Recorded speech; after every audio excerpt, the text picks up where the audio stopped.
My name is Gerald. I'm 68 years old, and what I discovered in my own home shattered everything I believed about the people I love. I've lived a long life, seen wars on television, buried my parents, raised children, celebrated golden anniversaries with friends who are no longer here. But nothing, and I mean nothing, prepared me for what I was about to uncover in the house where I'd spent the last 43 years of my life.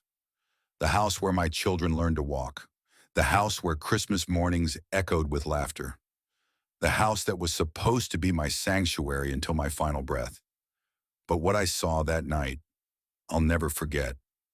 It plays in my mind like a film reel that won't stop spinning, even when I close my eyes, even when I beg for sleep to take me away from the memories. Before I continue, please like this video, subscribe, and tell me where you're watching from. It helps me know someone out there still believes in stories like this. It helps me know I'm not alone in this darkness that's consumed me.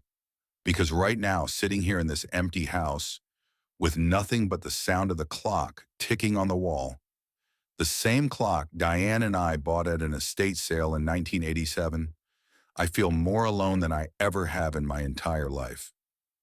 You need to understand something before I go any further. My life was good. No, it was better than good.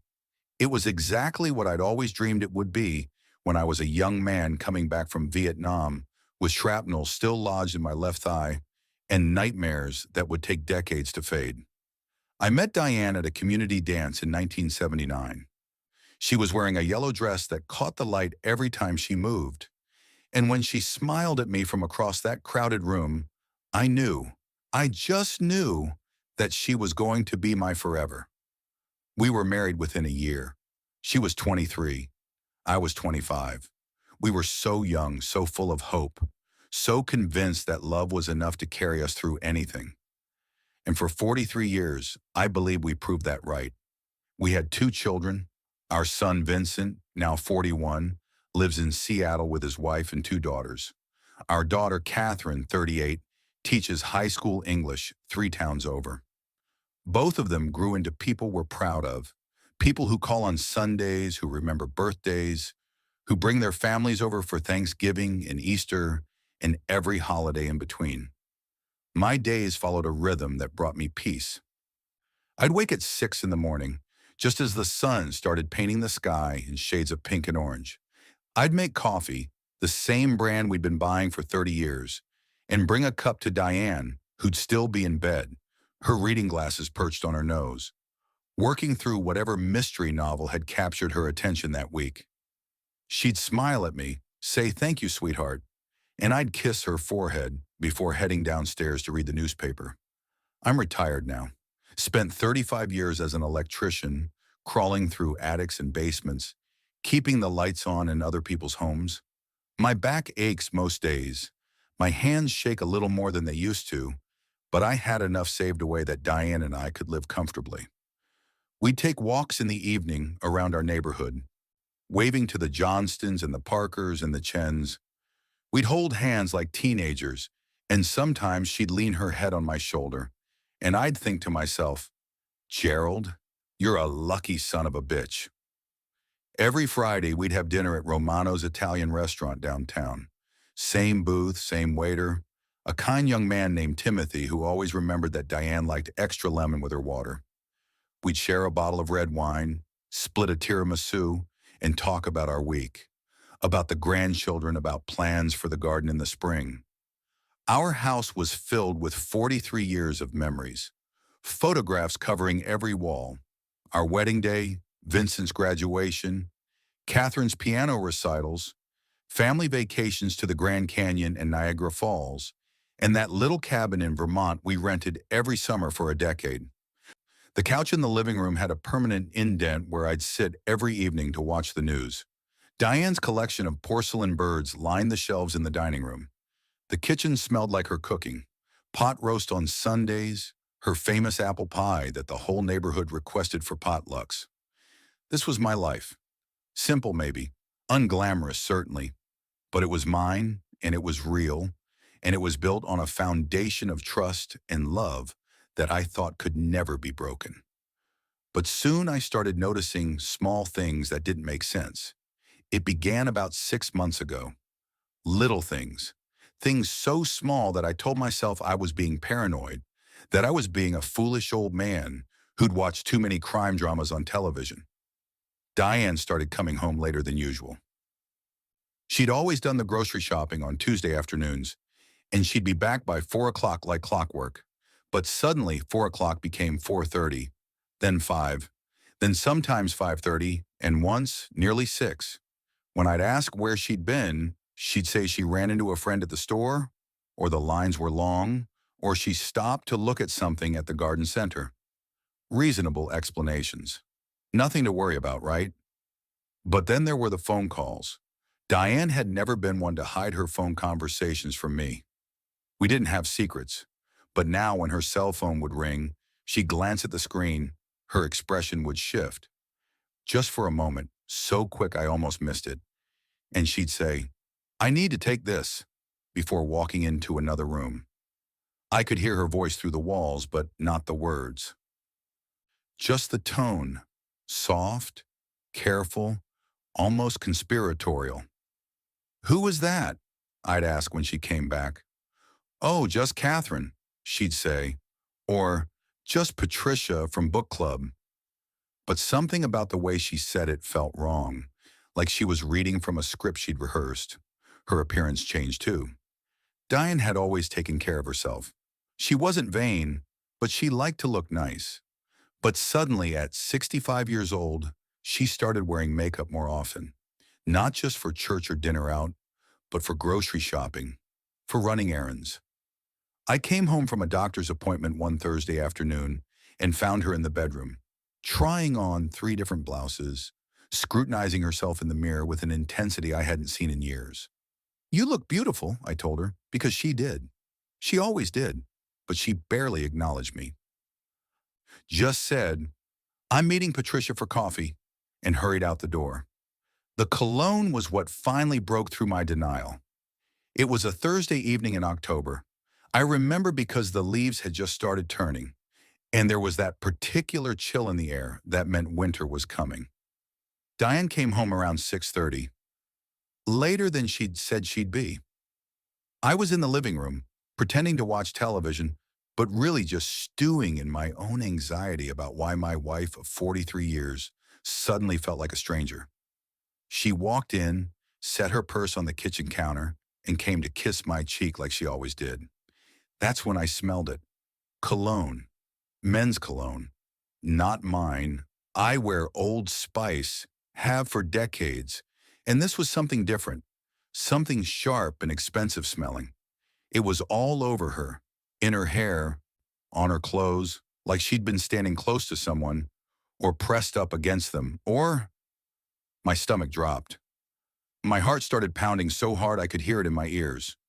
"Where were you?" I asked, trying to keep my voice steady.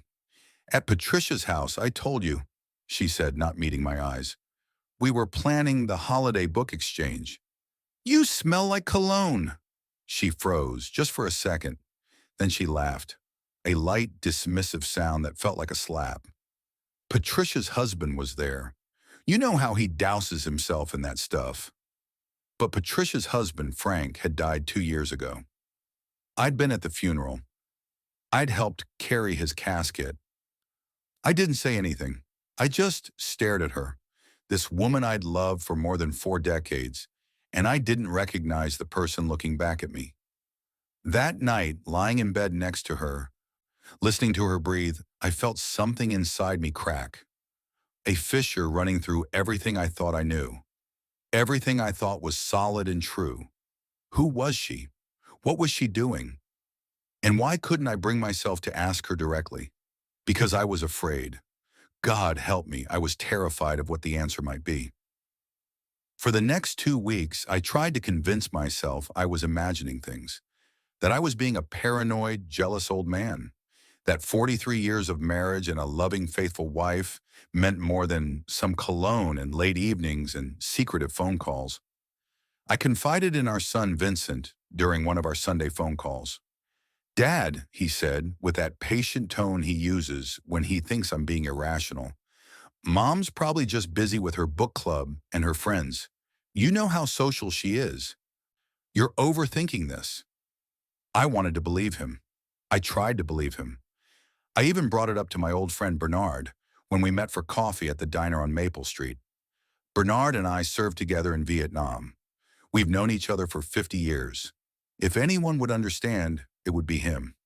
Bernie, I said, stirring sugar into my coffee, even though I don't take sugar anymore, just needing something to do with my hands. I think Diane might be. I think something's going on. He looked at me over the rim of his mug, his weathered face creased with concern. What kind of something? I don't know. She's different. Secretive. She came home smelling like another man's cologne. Bernard sighed, set down his coffee. Gerald, listen to me. You're both getting older. Maybe she's just trying to feel young again. Maybe she's taking more care with herself. That doesn't mean anything bad. Don't go looking for problems where there aren't any. You'll drive yourself crazy. But I was already crazy. The doubt had burrowed into my brain like a parasite, eating away at my peace of mind, consuming every quiet moment. I started paying closer attention, watching her, and I hated myself for it. Hated that I'd become this suspicious, untrusting person. This wasn't who I was. This wasn't who we were. But I couldn't stop. I noticed she'd password protected her phone. We'd never had passwords on our phones before. What was the point? We had nothing to hide from each other. I noticed she'd started doing laundry more frequently, immediately after coming home from her errands, washing her clothes before I could get close enough to smell them again. I noticed she'd smile at her phone sometimes, reading text messages I couldn't see, and there was something in that smile, something private and distant, that felt like betrayal all on its own. One morning I found a receipt in her coat pocket. I wasn't snooping, I swear. I was just hanging up her coat, being helpful, being the good husband I'd always tried to be. But the receipt fell out, and when I picked it up, I saw it was from a restaurant downtown. A nice restaurant, one we'd never been to together. The date on the receipt was from the previous Thursday. The Thursday, she said she'd been at Patricia's house, 2 entrees, 2 glasses of wine, a shared dessert. I felt like I was going to be sick. When Diane came downstairs that morning, her hair still damp from the shower, I was sitting at the kitchen table with the receipt in front of me. "What's this?" I asked, and my voice sounded hollow even to my own ears. She glanced at it, and I saw the color drain from her face, but then she recovered faster than I could process. "Oh, that. I had lunch with Catherine. She was having a hard day and needed to talk. Catherine lives 3 towns over. Why would you drive all the way downtown? She was in the area. Gerald, why are you interrogating me?" "I'm not interrogating you. I'm just asking." "It feels like interrogation." Her voice rose, sharp and defensive. "I went to lunch with our daughter. Is that a crime?" I wanted to push harder. I wanted to demand the truth. But the look in her eyes, hurt and angry and something else I couldn't name, made me back down. "I'm sorry," I said, even though I wasn't sure what I was apologizing for. She took the receipt, crumpled it up, threw it in the trash, and walked out of the room. That night, lying in the darkness, I made a decision that still makes me feel sick with guilt, but also a decision I don't regret, because it gave me the truth. I was going to find out what was really happening, even if it destroyed me. I bought the camera at an electronics store 20 miles from our house. I didn't want to risk running into anyone we knew. The young man behind the counter, couldn't have been older than 25, helped me pick out a small one, the kind that looks like a regular household item. A clock, he suggested. A camera hidden inside a digital clock that you could place on a shelf or a dresser, and no one would ever know it was recording. "It's motion activated," he explained, tapping at the display model. "Connects to an app on your phone. You can watch the feed in real time or review the footage later."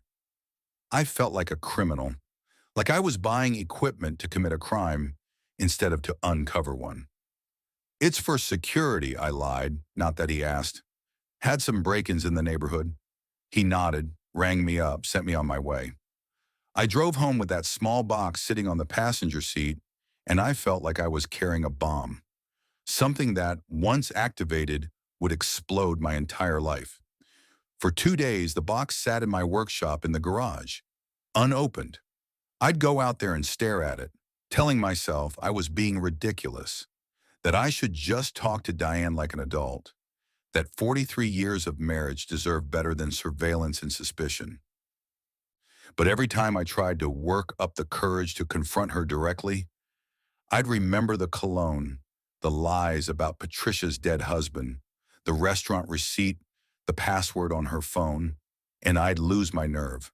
On the third day, Diane told me she had book club that evening and wouldn't be home until late. How late? I asked. I don't know, Gerald. 9? 10? Why does it matter? It doesn't, I said quickly. I was just asking. After she left, I took the box from my workshop, brought it upstairs, and set up the camera clock on the dresser in our bedroom. I positioned it carefully, angling it so it would capture the whole room. Then I downloaded the app on my phone, connected it, and tested it. It worked perfectly. Crystal clear video, audio too. I felt disgusting. I felt like I was violating something sacred. But I also felt determined. I needed to know. I couldn't live like this anymore. Suspended between trust and doubt, love and fear. That evening, I sat in the living room, my phone in my lap, the app open, the live feed showing our empty bedroom.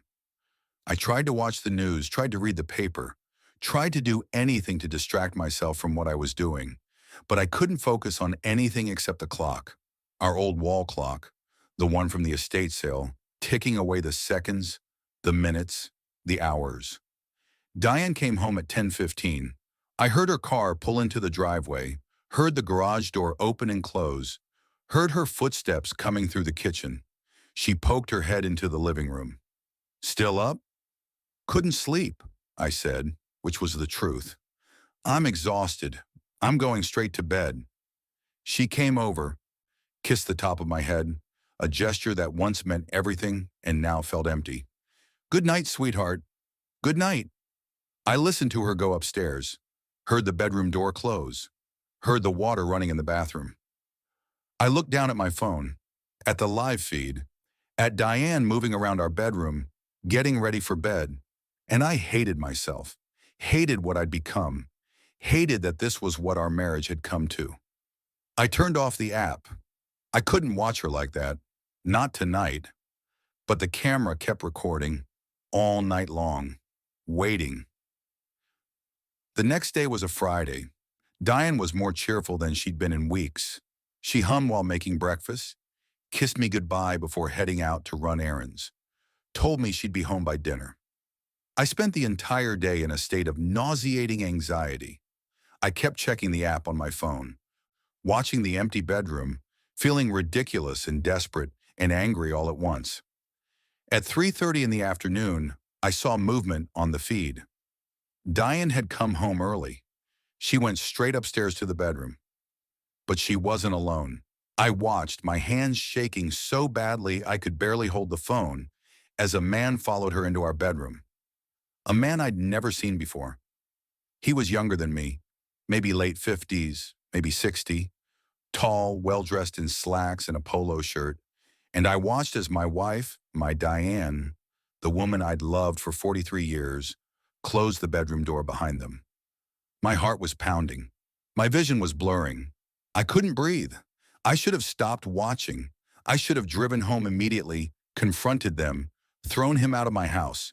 But I couldn't move. I was frozen, paralyzed by disbelief and horror, and a pain so intense it felt physical. They talked. I couldn't hear what they were saying. The audio quality wasn't good enough from across the room. But I could see them. I could see the way she smiled at him, the way she touched his arm, the way he looked at her with a familiarity that made me want to scream. And then he pulled her close, and she let him. She let him hold her, let him kiss her, let him. I couldn't watch anymore. I threw the phone across the living room, heard it hit the wall, heard something crack. I froze. My whole world collapsed in a single frame. 43 years. 43 years of loyalty, of partnership, of building a life together. 43 years of believing we were solid, that we were different, that we were proof that love could last forever.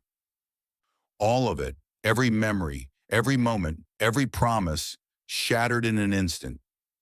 I sat there in my chair, in the house where I'd raised my children, where I'd celebrated anniversaries and holidays, and every milestone of our lives together, and I felt like I was dying, like someone had reached into my chest and ripped out everything that mattered. How long had this been going on? Months? Years? How many times had she lied to me? How many times had she looked me in the eyes and told me she loved me while carrying on with someone else? Who was he? Where did she meet him? Did our children know? Did our friends know? Was I the only fool in the dark?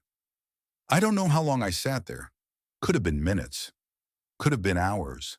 The light outside changed, afternoon fading into evening, and I didn't move. When I finally retrieved my phone, the screen cracked but still functional, and looked at the feed again, the bedroom was empty. They were gone. She was gone. I checked the timestamp on the recording. They'd been in our bedroom for 47 minutes. 47 minutes that destroyed everything I'd spent 43 years building. But what happened next was even worse. Diane came home at 6:30, right on schedule, like nothing had happened. Like she hadn't just betrayed every vow we'd made, every promise we'd kept. She walked in with grocery bags, smiling, asking me about my day. I couldn't speak. I couldn't look at her. I just sat there at the kitchen table, staring at my cracked phone, at the evidence of her betrayal frozen on the screen. "Gerald, are you okay? You look pale." I finally looked up at her. This woman I'd loved for more than half my life. This stranger wearing my wife's face. Who is he? My voice came out as a whisper, broken and raw. Her expression changed instantly. The smile vanished. Color drained from her face. "What?" "The man you brought to our house today, to our bedroom. Who is he?" I watched her go through every stage: shock, denial, panic. She opened her mouth, closed it, opened it again. "I don't know what you're talking about." I held up my phone, showed her the screen. The paused image of her and him in our bedroom. The look on her face. I'll never forget it. Pure terror. Not guilt, not remorse. Just terror at being caught. "You were spying on me?" Her voice was shrill, defensive. "You put a camera in our bedroom? Answer the question. Who is he? You had no right. Who is he?" I'd never yelled at her before. Not once in 43 years. But now I was on my feet, my chair clattering to the floor behind me, my hands shaking, my whole body trembling with a rage I didn't know I was capable of feeling. She took a step back, and then the tears came. Not tears of remorse, but tears of someone who knows they're cornered, who knows the game is over. "His name is Warren," she whispered. "I met him at the community center 8 months ago. We just started talking, and then 8 months. 8 months of lies. 8 months of betrayal. 8 months of her coming home to me, sleeping next to me, pretending everything was fine while she was carrying on with another man." "How could you?" I asked, and my voice broke. "How could you do this to us? To our family? After everything we've been through together?" "You don't understand," she said, wiping at her tears. "You wouldn't understand." "Then make me understand. Explain to me how you could throw away 43 years for what?" "For him. Because I was lonely," she shouted back, and there was anger in her voice now too. "Because you're always so content, so satisfied with your routine and your newspaper and your television shows. And I felt like I was disappearing, like I was just going through the motions, waiting to die." Her words hit me like physical blows, each one landing, bruising, breaking something inside me. So you had an affair? That was your solution? Instead of talking to me, instead of telling me how you felt, you snuck around behind my back and brought another man into our home. It wasn't supposed to happen, she sobbed. I didn't mean for it to go this far. It just happened. Nothing just happens, Diane. You made choices. You chose to lie to me every single day. You chose to betray me. We stood there in our kitchen, in the home we'd built together, and I felt like I was watching the end of the world. Like everything I'd ever believed in was crumbling around me, and there was nothing I could do to stop it. I'm sorry, she whispered. Gerald, I'm so sorry. But sorry wasn't enough. Sorry couldn't undo the last 8 months. Sorry couldn't erase the images burned into my brain of my wife with another man in our bedroom. Get out, I said quietly. What? Get out of this house right now. I can't look at you. I can't. I can't be near you. Gerald, please, let's talk about this. Now! She flinched, grabbed her purse from the counter, stood there for a moment like she wanted to say something else. Then she left, the door closing behind her with a soft click that sounded like the end of everything. I sank to the floor right there in the kitchen, and I wept. I wept like I hadn't wept since my mother died, since I held dying friends in Vietnam, since my daughter was born premature and we didn't know if she'd survive the night. I wept for the marriage I thought I had, for the woman I thought I knew, for the future I thought we'd share, growing old together, watching grandchildren grow up, holding hands until one of us passed peacefully in our sleep. All of it gone, all of it a lie. But what I didn't know yet, what I couldn't have known, was that this wasn't the end of the nightmare. It was only the beginning.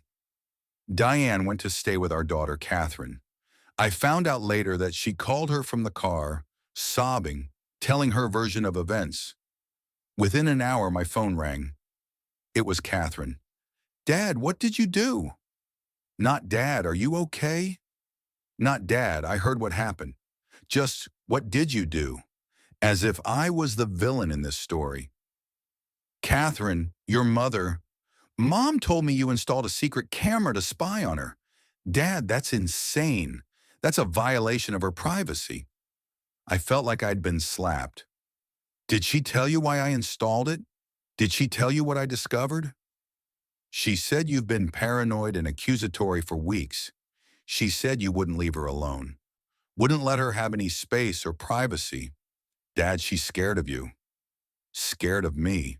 My wife of 43 years, who I'd never once raised a hand to, who I'd cherished and protected and loved with everything I had. She'd convinced our daughter that I was the threat. Catherine, she's having an affair. I have video proof. She brought a man into our home, into our bedroom. I don't want to hear this, Catherine shouted. I don't want to know about your marriage problems. You're both adults. You should have communicated instead of spying on her like some kind of stalker. I tried to communicate.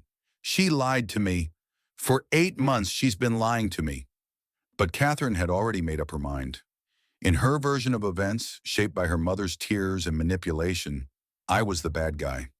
I was the paranoid, controlling husband who'd violated his wife's trust. She hung up on me. My own daughter hung up on me. I tried calling Vincent, but he didn't answer. 2 hours later, he sent me a text. Dad, I think you and Mom need space to work this out. Please don't drag me and Catherine into the middle of it. Work this out, as if this was some minor disagreement, as if your wife having an affair in your own home was something you could just work out with a calm conversation and some compromise. I was alone, completely, devastatingly alone. The next few days were the darkest of my life. I barely ate, barely slept. I'd wander through the house at all hours, looking at the photographs on the walls. Our wedding, our children, our life, and wonder how much of it had been real. Had she ever truly loved me? Had I ever truly known her? I took down the camera from the bedroom. Couldn't bear to look at it. Couldn't bear to look at our bed, where we'd slept side by side for decades, where we'd made love, where we'd comforted each other through nightmares and illnesses and grief. Everything was tainted now. Every memory poisoned by doubt. I thought about divorce. Of course I thought about divorce, but the idea of unraveling 43 years of shared life, dividing possessions, splitting assets, telling people what had happened was overwhelming. And beneath all the anger and hurt, there was still a part of me, some pathetic, desperate part that loved her, that wanted to believe this was fixable. A week after our confrontation, Diane called. "Gerald," she said, her voice small and tentative, "can we talk, please?" We met at a coffee shop downtown, neutral territory. She looked tired, older somehow, like the last week had aged her years. "I ended it," she said before I could speak. "I told Warren it's over. I told him I made a terrible mistake, and I'm trying to save my marriage." I wanted to feel relief. I wanted to feel hope. But all I felt was emptiness. "Why?" I asked. "Why did you do it?" She was quiet for a long moment, stirring her coffee, not meeting my eyes. "I felt invisible," she finally said. "We've been married for so long, and somewhere along the way, we stopped being lovers and just became roommates. You'd read your paper, I'd read my books, and we'd go through the motions of being married without really connecting. So you sought connection with someone else. I know it was wrong. God, Gerald, I know. But when I met Warren, he paid attention to me. He asked me about my day, my thoughts, my dreams. He made me feel seen again, feel alive. Every word hurt, not because she was wrong, maybe there was truth in what she said, but because she'd chosen to handle it in the worst possible way. "You should have talked to me," I said, my voice hoarse. "You should have told me you felt that way. We could have fixed it together. We could have tried." "I know, I should have. I'm sorry, Gerald. I'm so, so sorry."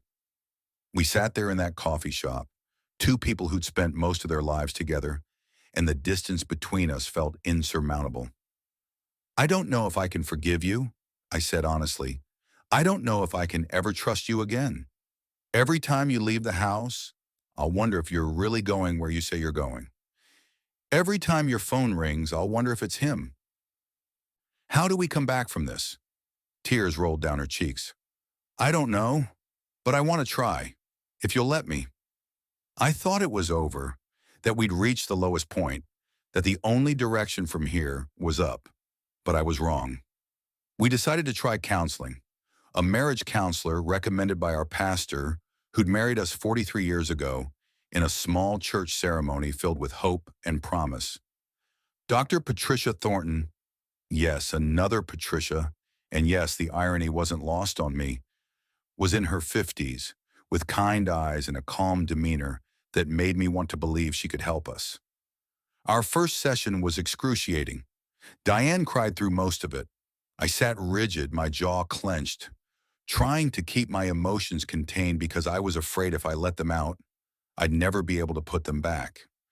"Gerald," Dr. Thornton said gently, "I can see you're angry. That's understandable. But if you want this marriage to survive, you're going to have to allow yourself to be vulnerable, to express what you're feeling." "What I'm feeling," I laughed bitterly. "I'm feeling betrayed, humiliated. I'm feeling like the last 43 years of my life were built on quicksand, and now I'm sinking." "That's good," she said. "Keep going." I gave her everything, everything I had. My loyalty, my trust, my love. I worked 12-hour days for years to provide for our family. I was faithful even when I had opportunities not to be. I chose her every single day, and she, my voice broke, she threw it away for someone she barely knew. Diane was sobbing now. "Gerald, please." "Do you know what the worst part is?" I continued, unable to stop now that I'd started. "It's not even the affair itself. It's that she brought him into our home, into our bedroom. She defiled the one place that was supposed to be ours, that was supposed to be sacred. How do I sleep in that bed again? How do I live in that house?" Dr. Thornton let the silence sit for a moment before speaking. Diane, do you understand the depth of the pain you've caused? Yes, Diane whispered. I do. Then you need to show Gerald that through your actions, not just your words. Rebuilding trust takes time. It takes transparency, patience, and a willingness to accept that things may never be the same as they were. Over the following weeks, we went to therapy every Tuesday afternoon. Diane moved back home, but we slept in the separate rooms. She took the guest room while I tried to reclaim our bedroom, though I ended up replacing the entire bed set. Unable to sleep on sheets that carried the memory of what had happened, she gave me her phone password.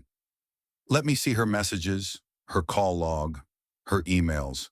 She stopped going out alone, invited me to come along to every errand, every appointment, every social engagement. She was trying. I could see she was trying, but the hurt was still there, a constant ache in my chest that wouldn't fade. And beneath the hurt was a simmering anger that would flare up at random moments. When I'd see her laughing at something on TV, when she'd hum while cooking, when she'd reach for my hand and I'd pull away instinctively. How could she be happy?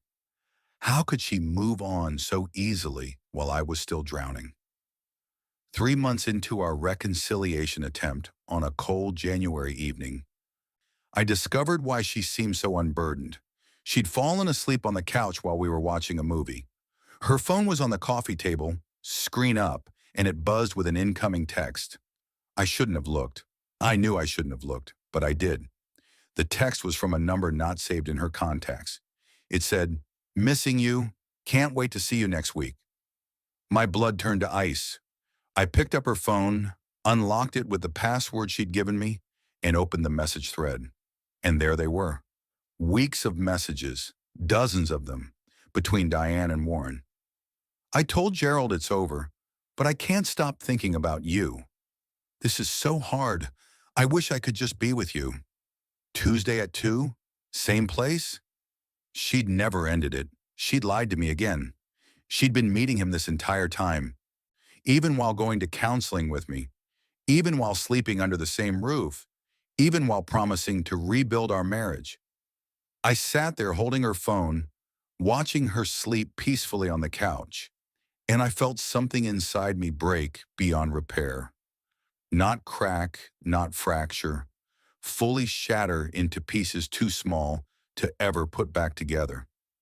I woke her up, showed her the phone, watched her face cycle through the now familiar sequence. Shock, panic, desperate attempts at explanation. "Gerald, it's not what it looks like." "Get out!" I roared, and this time there was no sadness in my voice, only rage, pure, unbridled rage. "Get out of my house. Get out of my life. I'm done. I'm done with your lies, your excuses, your promises that mean nothing. Please let me explain." "There's nothing to explain. You've been sneaking around this entire time. While I've been trying to forgive you, trying to save our marriage, you've been making a fool of me. Again." She grabbed her coat, her purse, stumbling toward the door through her tears. "Gerald, I love you." "No, you don't. You don't love me. You love the security I provide. You love the comfortable life we built. But you don't love me. If you did, you couldn't have done this. Not once, and certainly not twice." She left. And this time, I knew she wouldn't be coming back. I stood in my empty house, in the place where I'd spent more than half my life, and I felt like a ghost haunting the ruins of my own existence. And just when I thought life was returning to normal, something unexpected happened. 2 weeks after I kicked Diane out for the second and final time, I hired a divorce lawyer, a sharp woman named Francine, who'd been recommended by Bernard. She took one look at the evidence I'd collected, the video, the text messages, the timeline of lies, and told me I had a strong case. "In this state, adultery affects the division of assets," she explained. "Given the duration of your marriage and her repeated infidelity, you'll likely be awarded a favorable settlement." I didn't care about the money. I didn't care about winning. I just wanted it to be over. But then Francine said something that made my blood run cold. Before we proceed, I need to ask, do you have any joint credit cards or bank accounts that your wife has primary access to? Yes, of course. We've always shared everything. You might want to check those accounts today, right now. I pulled up our bank account on my phone right there in our office. The savings account, the one where we'd accumulated 43 years of careful financial planning. The nest egg that was supposed to carry us through retirement had been nearly emptied. Diane had withdrawn $87,000 over the course of the last 2 weeks. Small withdrawals, spread out, careful not to trigger any alerts. Our joint credit cards showed purchases I'd never authorized. Expensive jewelry, designer clothes, a down payment on a luxury apartment across town. She'd been preparing for this. Even before I discovered her second betrayal, she'd been moving money, securing her escape, protecting herself. The realization felt like drowning. She'd planned this. Maybe not the getting caught part, but the exit strategy. She'd been siphoning away our money while pretending to work on our marriage, while going to counseling, while sleeping under my roof. Who was this person? This calculating, manipulative stranger? We can file an injunction, Francine said, already typing on her computer. Freeze the remaining assets, pursue recovery of the withdrawn funds. But Gerald, I need you to prepare yourself. Divorce proceedings can get ugly, especially when there's this much money and emotion involved. Ugly didn't begin to describe it. Diane hired her own lawyer, a man named Theodore, who looked like he'd stepped out of a corporate crime drama. Expensive suit, slick back hair, dead eyes. Within days, she'd filed a countersuit, claiming that I'd emotionally abused her throughout our marriage, that the hidden camera constituted illegal surveillance, that she was entitled to half of everything including my pension. Our children were forced to choose sides. Catherine stood firmly with her mother, refusing to speak to me. She sent me an email, not even a phone call, just a cold, formal email telling me she was disappointed in my behavior and needed space from me. Vincent tried to stay neutral at first, but eventually, after weeks of pressure from his sister and mother, he stopped returning my calls too. I'd lost my wife, my children, my sense of self.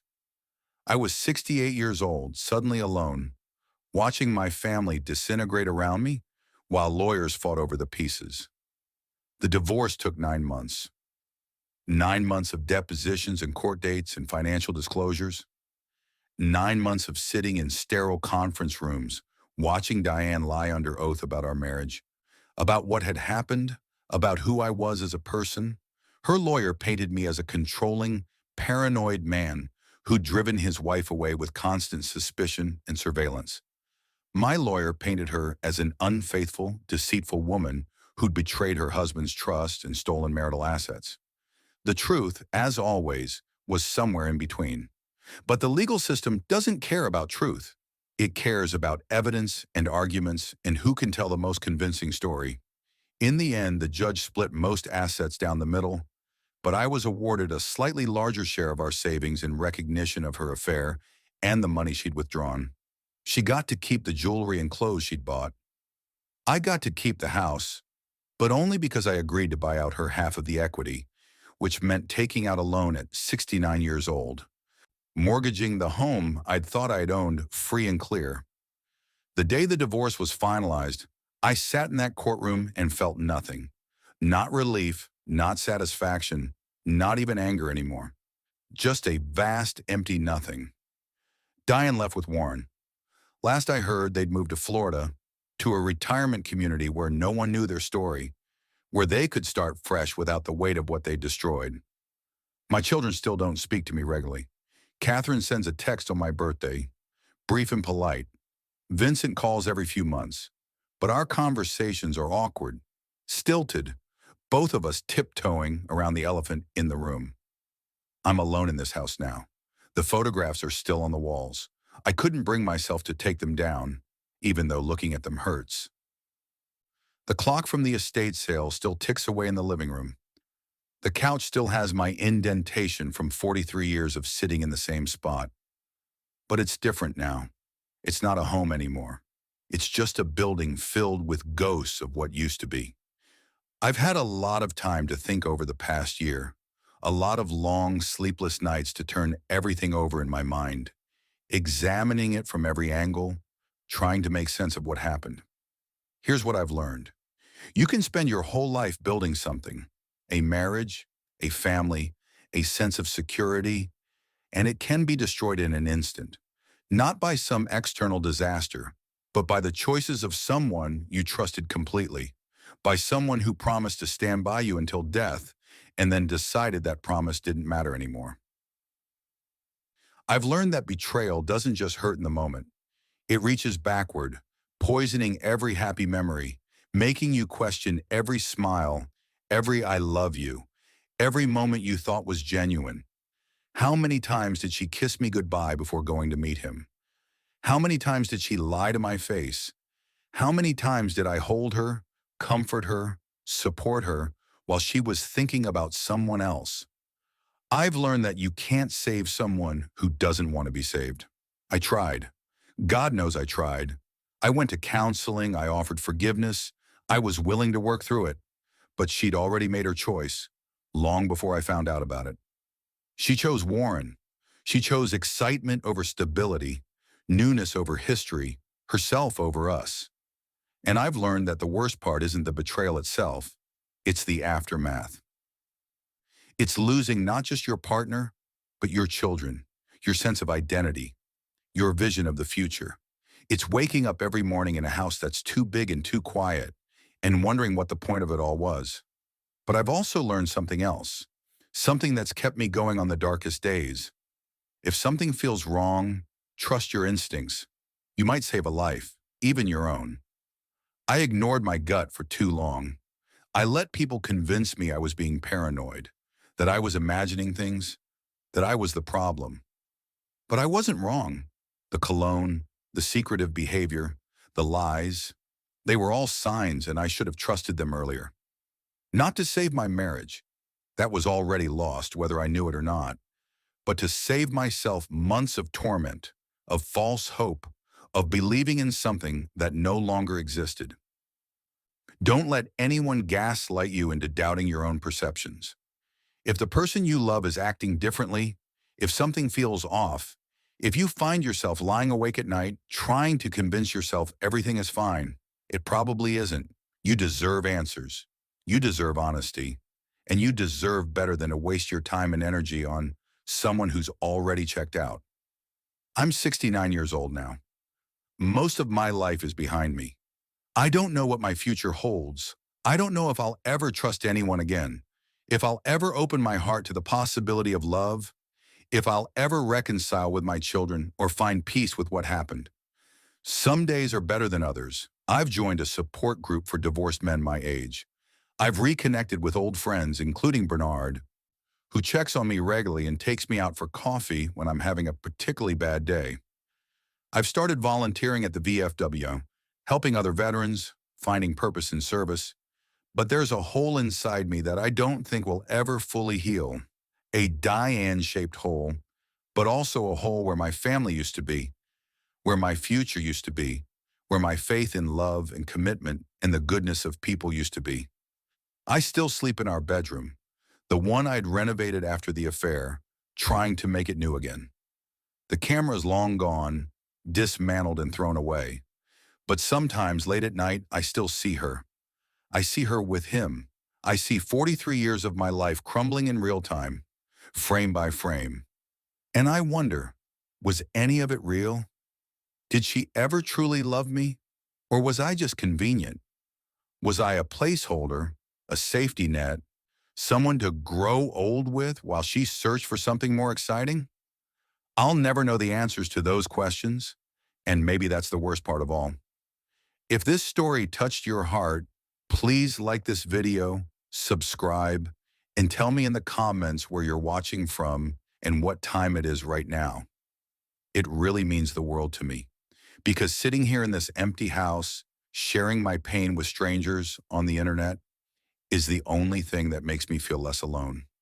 Every comment, every like, every person who takes a moment to say, I hear you, or I understand, or I'm sorry this happened to you, it matters. It tells me that maybe my suffering has meaning, that maybe by sharing this story, I can help someone else recognize the signs, trust their instincts, save themselves from the kind of devastation that's consumed me. This is my story. This is my warning. This is my truth. My name is Gerald. I'm 69 years old. And what I discovered in my own home shattered everything I believed about the people I love. But I'm still here, still breathing, still getting up every morning, even when I don't want to. And if you're going through something similar, if you're feeling that gnawing doubt, that sick feeling in your stomach that something's wrong, please don't ignore it. Don't let anyone convince you you're crazy. Don't waste years of your life on someone who's already betrayed you. You deserve better. We all deserve better. Thank you for listening. Thank you for being here. Thank you for making me feel like I'm not alone in this darkness. God bless you all.